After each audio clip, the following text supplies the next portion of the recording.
titres principaux, le vice-premier ministre a adressé ses meilleurs vœux à l'occasion de la célébration de Tımkat. Le Conseil électoral d'Éthiopie a annoncé qu'il avait révoqué la légitimité du TPLF.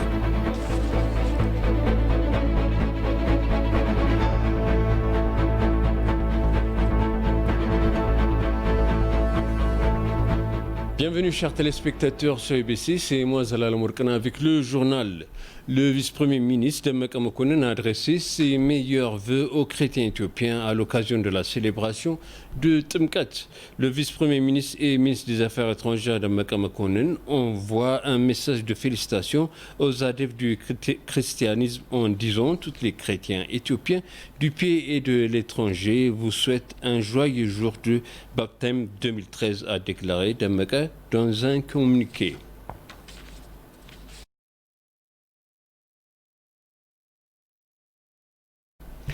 Le Conseil électoral national d'Éthiopie a annoncé qu'il avait révoqué la légitimité du TPLF.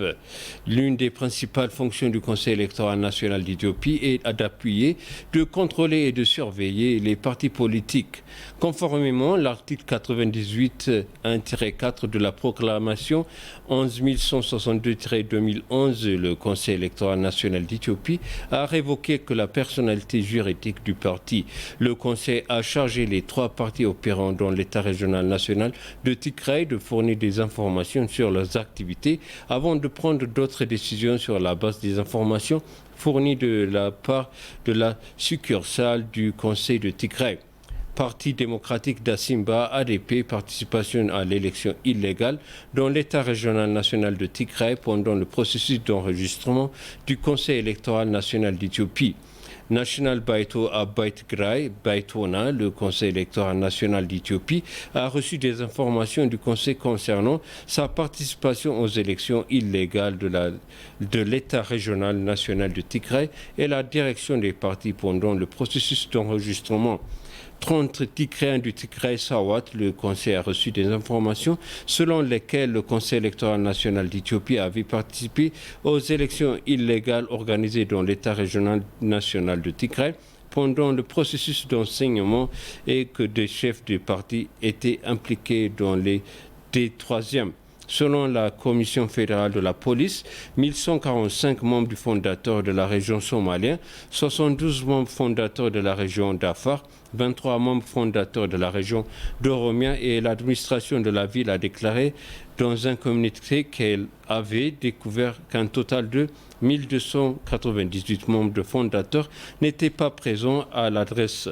En outre, le Conseil annonce que seuls 52 partis politiques sont éligibles à participer à la 6e élection nationale.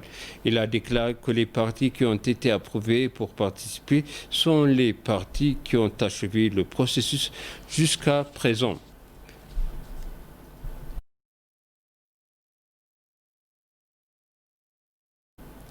Le Conseil national de gestion des risques de catastrophe a envoyé 500 conteneurs d'aliments nutritifs et de médicaments aux habitants de Shiré et de ses environs dans l'État de Tigray.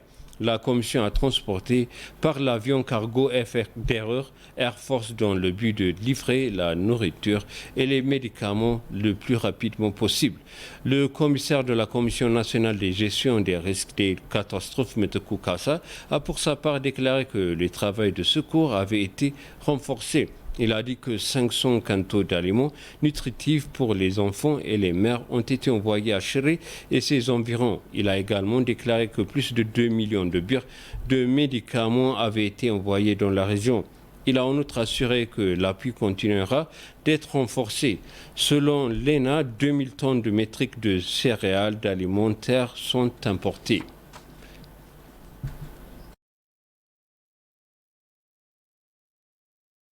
La célébration de Tımkat Épiphanie n'est pas unique aux Éthiopiens. Les fidèles chrétiens orthodoxes du monde entier célèbrent également cet événement religieux avec des assortissements.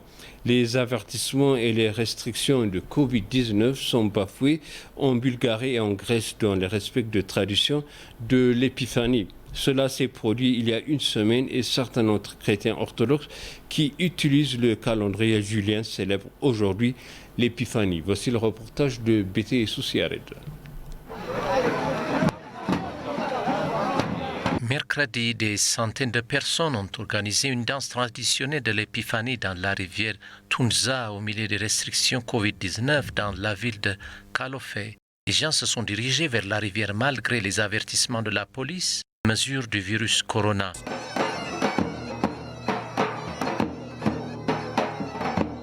La tradition exclusivement masculine de l'Épiphanie a vu les fidèles danser en chaîne, agiter des drapeaux nationaux et chanter des chansons bulgares traditionnelles au son de cornemuse et de tambours dans l'eau glacée.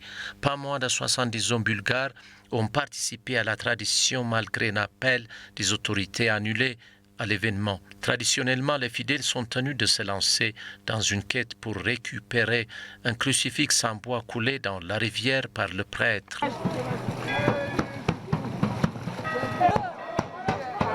Les chrétiens orthodoxes ont tenu un service de l'Épiphanie à la Sainte Église métropolitaine du Pirée-Athènes mercredi dans un acte de défi contre les restrictions du Covid-19 mises en place par les autorités. Le service de l'Épiphanie marque une date clé.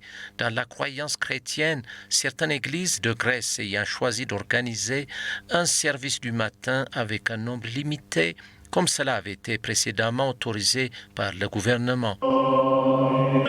Les restrictions sur les rassemblements publics ont cependant changé dimanche lorsque le gouvernement a annoncé des mesures de verrouillage prolongé, annulant de fait l'autorisation de tenir des services religieux. Un plaidoyer contre la tenue de service du Premier ministre grec Kyriakos Mitsotakis a également été largement ignoré.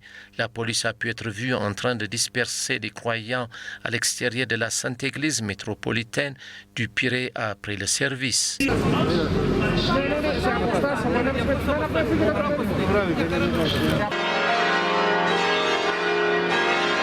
Toutes les églises chrétiennes orthodoxes ne célébraient pas l'Épiphanie le même jour, alors que les églises chrétiennes orthodoxes de Grèce, de Bulgarie et de Royaume et de Roumanie célèbrent l'Épiphanie le 6 janvier à la fin des 12 jours de Noël, mais y compris en Éthiopie, les églises orthodoxes de Russie, d'Ukraine, d'Australie et de Serbie suivent le calendrier julien, selon lequel l'Épiphanie est célébrée le 19 janvier, alors que leur Noël tombe le 7 janvier.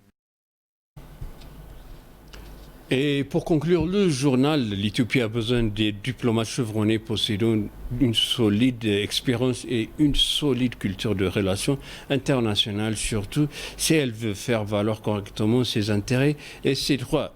Un conférencier de l'US African Institute et président du groupe de travail éthiopien sur la diplomatie publique dans l'ouest de l'États-Unis, Dr Thaddeus Belay, a fait ses remarques dans un interview exclusive avec ETV English. Il dit également que les communautés de la diaspora éthiopienne sont sous-utilisées dans les affaires de leur pays par rapport aux autres nations africaines. Grand pays de plus de 100 millions d'habitants d'Éthiopie doit également mettre en place des diplomates chevronnés capables de promouvoir ses droits et ses intérêts de l'échelle mondiale, en particulier aux États-Unis. Également chargé de course à l'US African Institute, Thaddeus Belay a effectué une visite dans son pays d'origine pour apporter la solidarité de la communauté de la diaspora avec le gouvernement éthiopien et créer US African Institute à l'université d'Addis Abeba.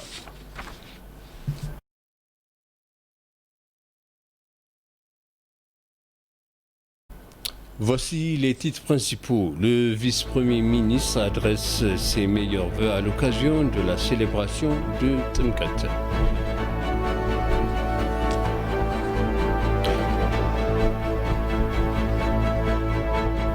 Le Conseil électoral d'Éthiopie a annoncé qu'il avait révoqué la légitimité du TPLF.